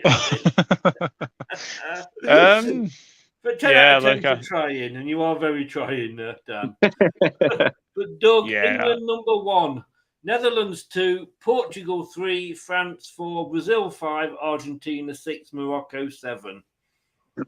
Yeah, pretty much really. I think obviously that top 7 is like 7 out of the 8, and then Croatia to be under Japan is quite interesting. But no, I think it's been a very, very good World Cup, and those 7 teams have impressed somewhere. But I think we're in for some good quarterfinals. I'm going to say. Indeed. Any surprises there for you, Dan?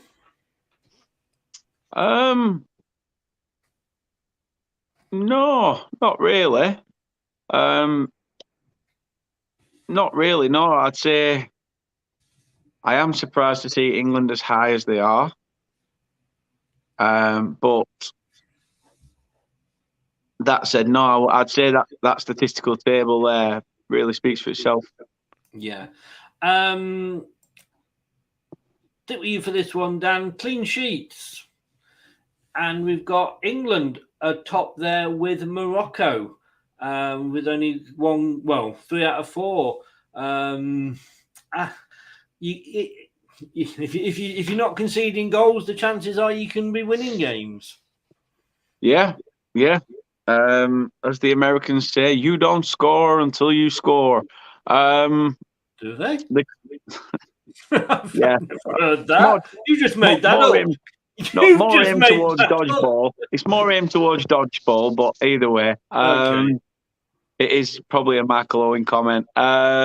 England, to be fair, yeah, like I say, you can if you keep the opposition out and do your job 9 times out of 10, you're going to get on the positive end of a result. Yeah. I like how you basically said about the United States. Do you know why Donald Trump wasn't allowed back into the White House? Because it's for Biden.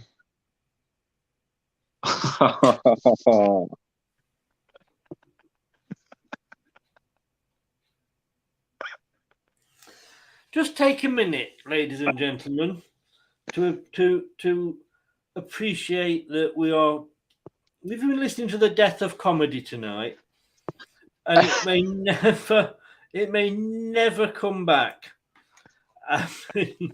Even Cilla Black got a statue in Liverpool, Doug. I don't see you getting one. I will look for you. I will find you. And I will kill you. Hey, how's your neighbours, by the way, Dan? On the...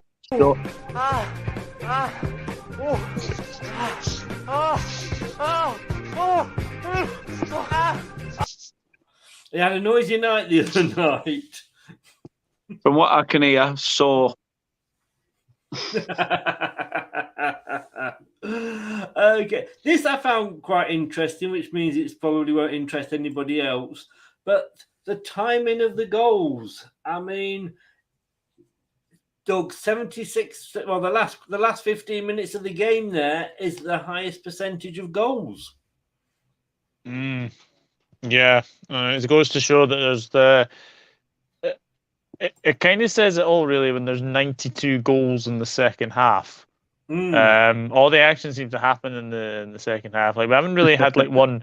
We haven't really had one sort of, apart from obviously Brazil, Korea.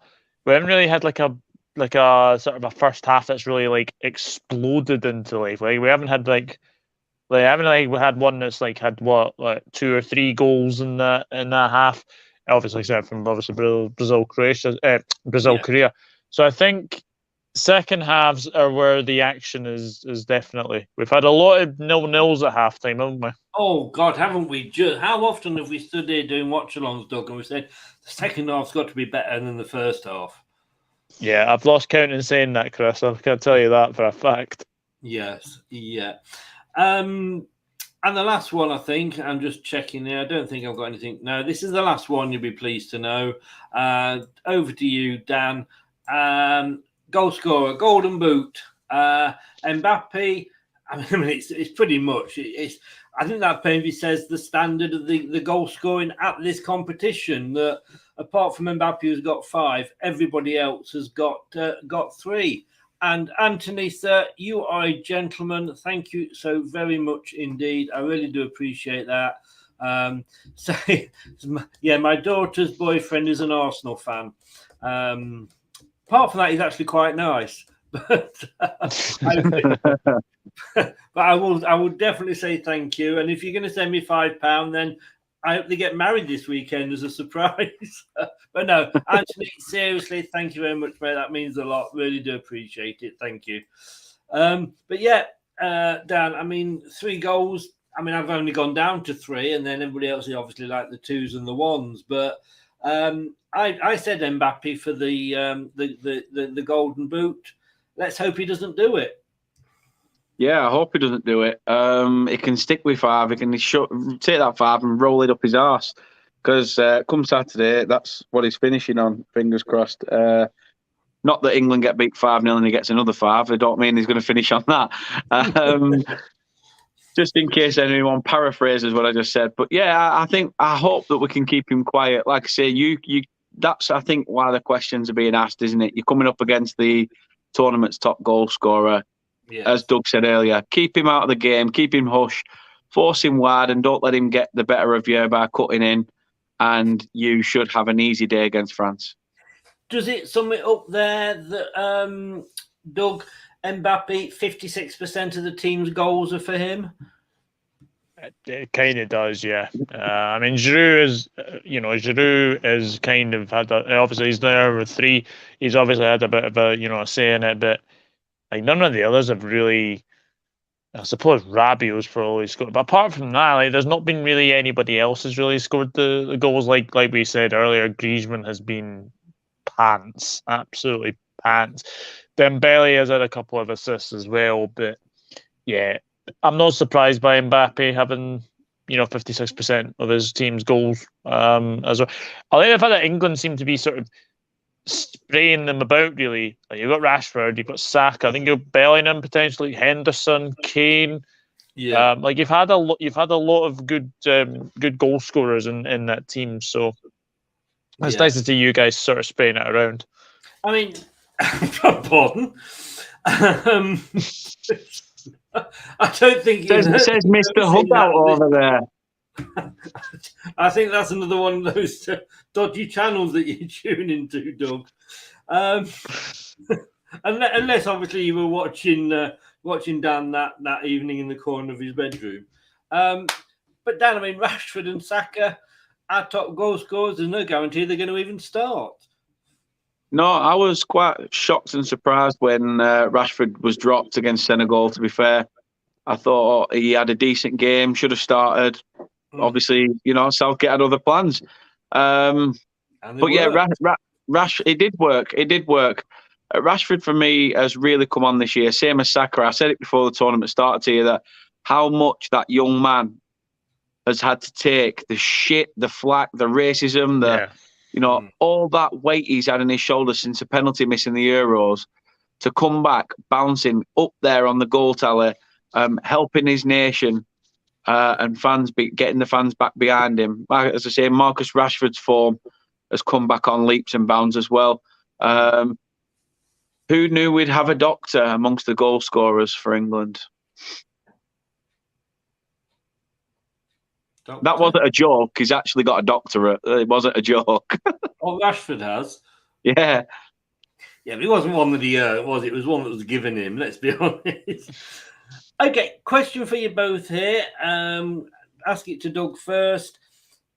If it goes to penalties against France, does Saka take one? No. If he's, I mean, when they did the penalties against Italy, as far as I understand it, Southgate had been practicing them. Mm-hmm. And that first 5 was the 5 penalty takers who had got the most penalties. And then it would have gone on to the 6th and the 7th. So he was doing the right, to my mind, he'd picked the right players and he'd picked them in the order of how good they were at scoring penalties. Now, you want your best one to go first, Harry Kane, because you want to get off to a good start. You don't want to be playing catch-up. And surely, if Saka is old enough to be putting on the England shirt and playing in a final for Leicester, sorry, dreaming there, guys, dreaming. Final for his country. What's the Saka you've had at Leicester? He's a big sack of shit. Oh, God, you like doing those, don't you? Anyway, if he can do that, surely then he's old enough and ugly enough to take a penalty.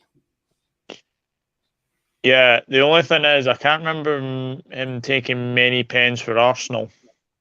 I can't really remember him taking many pens for Arsenal. So it's a big responsibility to take a penalty. For me, if it does go to penalties, I think the ones could definitely take penalties.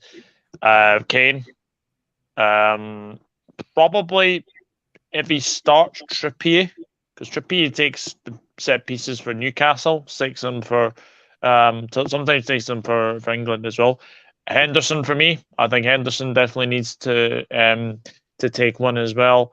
And then you're sort of going into the ones who probably don't really want to take a pen. Rashford, I think Rashford is a definite penalty taker as well. I'm not sure Saka's one of the 5. I'm just not sure. And especially after what happened at the Euros, I don't really want the same to happen to him again. So for me, I would just keep him off the penalties just now. Dan, you were nodding. Yeah, I mean, okay, we all know. I think for me, I think Southgate or the team he's got around him with his backroom staff, when it comes to penalties, will probably first of all go to players like Rashford, like Saka, and say, look, where's your head at? What do you want to do? You know, the ball's in your court. If you don't want to take one, then obviously, by all means, we will not put you forward for it if you don't feel confident. You don't want to put a player forward who's going to be like, well, I don't want to take one, gaffer, you know, and him sort of not being that right mindset. So, for me, I think Saka will want to go out and redeem himself. I think a player like Saka, who has grown in stature as a young man and come on leaps and bounds, will want to take one and try and redeem himself. However, I don't think he'll want to put himself in the spotlight with like the potential winning penalty. Although I'm sure Chris, just to see Maddison come on for a penalty shootout and grab the winner, would always look nice. It would. I mean, I'm with you on that one, Doug. I think, like I say, if you're old enough and you're out there to take the plaudits, if you score a goal in a game, then you should take the brickbats if it comes. Not in as much as, don't get me wrong, I'm not saying by any stretch of the imagination, you know, the abuse that you get on Twitter. But what I'm saying is, obviously, you're going to get criticism because you say, well, that was a bad. I mean, look at those penalties by Spain. I mean, I actually wrote it down here. The Spanish penalties. I've got hit post, awful, poor. So you know, you can't. We're getting too woke and too mamby-pamby here. You know, he's happy to take the $100,000 a week, whatever he's being paid. He's happy to go, look, I'm scoring for England and well done, and we love him for doing that. But yes, he's got to then, he's big enough to take the responsibility of a penalty.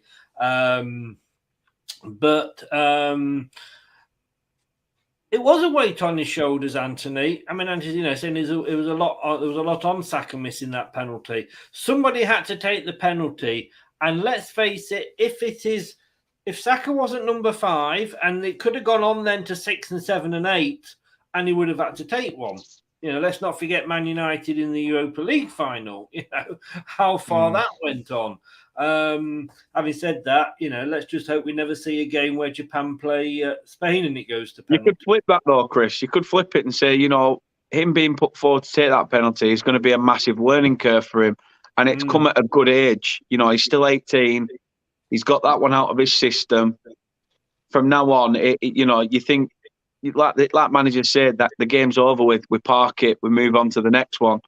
Yeah, I know it's always going to be on a player's mind. I mean, I sometimes sit here in games that I played at college and think, how the fuck did I miss that header from 2 yards? Yes. You know, there's been many times I've thought about that. It's my own fault for heading it into the ground and not straight into the net, dickhead.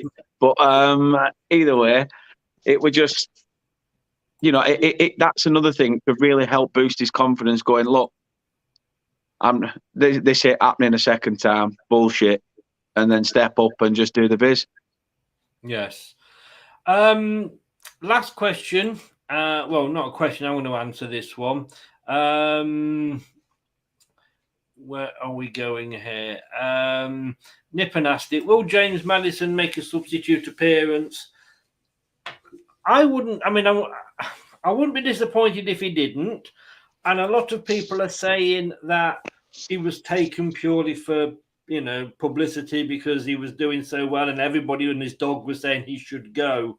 And Southgate didn't want to say no. I don't think Southgate gave in for that reason. I think he's in the squad because he deserves to be there. That said, the first 2 games he was injured. So he couldn't play in those 2 games. And I believe the 3rd game would have come too soon for him because he would only have had a couple of days training after the 2 games. And he couldn't come home too soon, could he, Chris? Sorry? He couldn't come home too soon. Where have you heard that before? I don't know. I'll have to Google it after. It did not get to number 1. Believe you me, it did not get to number 1. And then when it comes to the Senegal game, Howard, why do you change a winning formula? And you can't bring we see Maddison as how he plays in the Leicester team and how well he is. Gareth Southgate's got to look at it. He looks at Maguire, for example, and says, well, yes, he's shit for Man United, but he plays well for me, generally. So, he's got to pick and think, well, will Maddison fit into this game? If he doesn't play, even taking aside, I'd like him to for him, and there's pictures of him and Southgate sat around talking, so I don't think there's a problem there.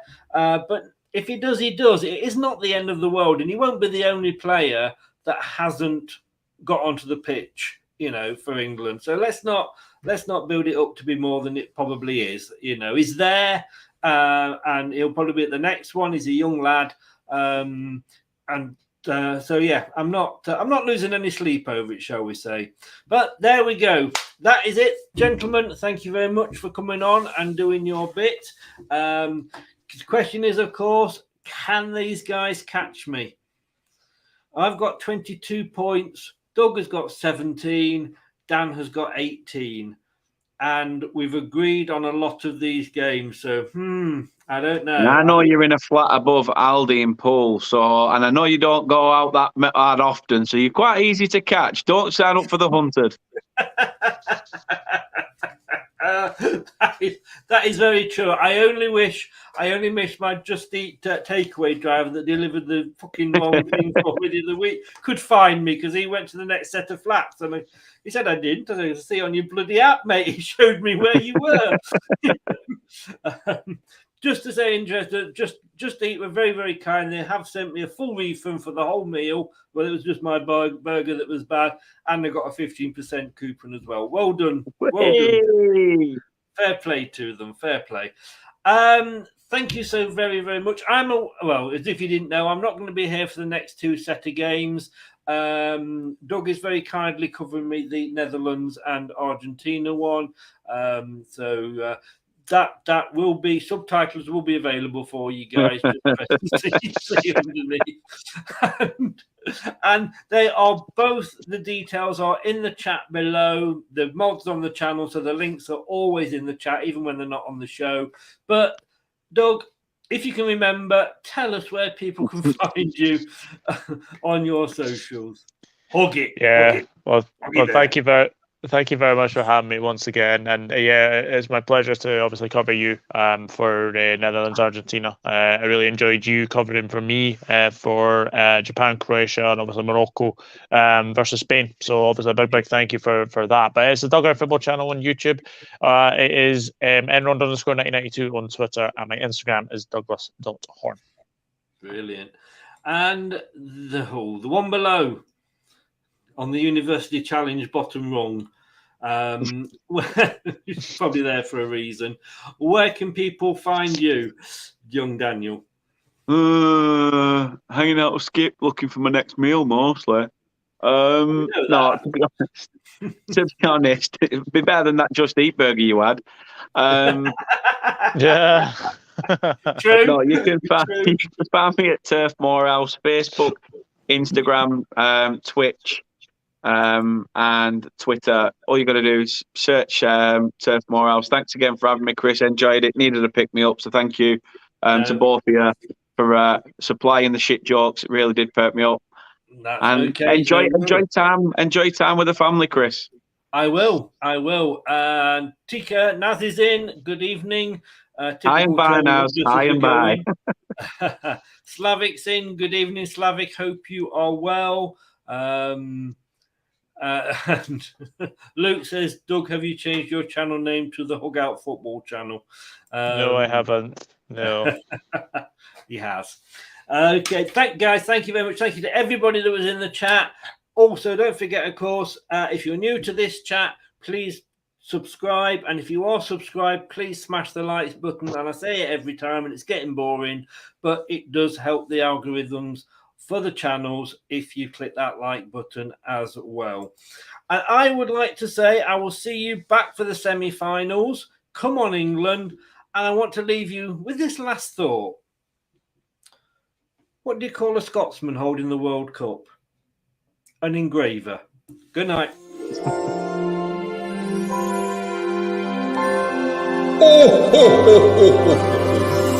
you for watching. Have a Merry Christmas and a Happy New Year.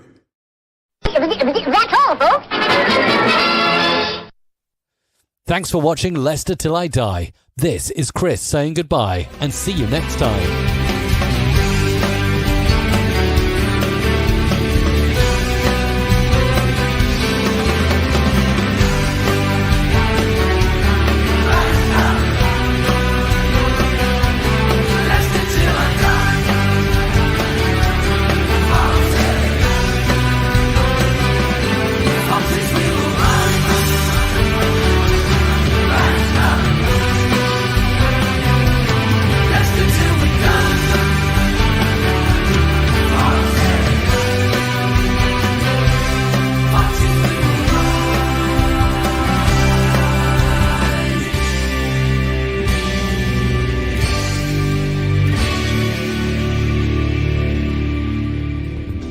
Thanks for watching. These videos are tremendous. You better like them too, or I'll be back.